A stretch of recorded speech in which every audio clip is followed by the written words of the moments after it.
So you guys are kind of hitting your stride right now, or getting close to hitting your stride, just in time for a really stern test in the schedule. So these two things are meeting at a good time for you guys. Yeah, I think we've, as you said, in the last 5-6 games, I think we've started to find the way we want to play and kind of understanding. I think that it was maybe 5 minutes instead of the third last game that we didn't like, but other than that, I thought it was a pretty good, decent hockey game for us. So trying to build off of that, don't look too much ahead of what's coming more than just Tampa tomorrow, and we'll worry about the rest when it comes. But for now, yeah, we feel pretty good in here.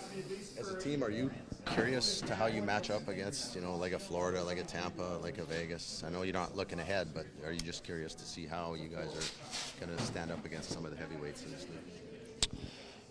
I guess yes and no. It's early December. It's a little bit far to start looking at the other conference, but at the other, as you're saying too, obviously you kind of as a team want to make a statement every once in a while throughout the season and beat a really good team, and we know we have a bunch of them coming in our barn here in the next 2 weeks, so that'll give you a little extra confidence maybe, but at the end of the day, 2 points is 2 points against St. Louis and Columbus, and there'll be 2 points again tomorrow, so you can't really look at it too much either. It's this time of year you just got to collect points when you can, and especially at home ice, so we know the importance of the games, and whether it's Tampa or it's Columbus. Some teams started the season, like let's say Winnipeg, started the season just 15 in a row and stuff. You guys have been that slow build team, right? And I'm not sure that you're even not at your peak yet. Is that your preference, to be a team that builds in a straight line rather than going through the league? Do you like how that fits your team? Yes, I will say so. I think that last year for sure taught me that, knowing that when you do get to the Aprils and the Mays, you kind of can lean on a little bit of that experience having early on adversity.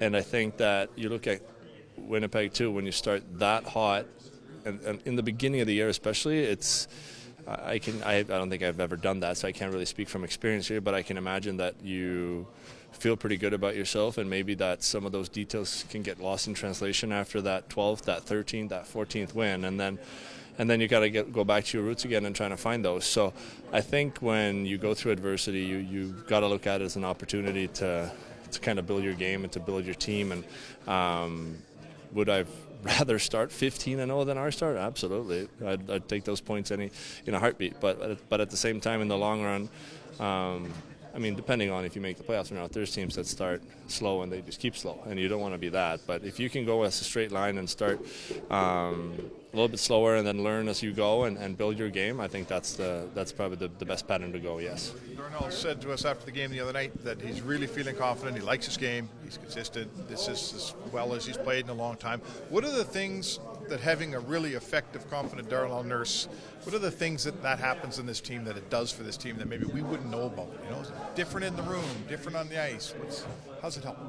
I give him tons of credit. I don't think I would love to say that, well, actually I don't really, because he's the same guy either he's playing well or not, and that's why he's the leader in this room. He will talk as much when he's playing bad as he is when he's not, and I think that's tells a lot about who he is as a person. He puts the team before himself every night, but I couldn't agree with you more, and I think it was game 10 or something, I saw a different pop in his game. I thought that he was playing really well, and obviously the last, pretty much for the whole year, he's been rock solid for us, and I think he deserves a ton of credit for that. He's played really well. Him and Kulak has been really, really good, because we obviously lost some pieces on the back end in the summer, and we needed guys to step up, and I think those two in particular, and I think the whole decor has done a good job. We might not have the flashiest of names on the back end, but I think we do a really good job of playing to our capabilities and trying to give the team a chance to win every night.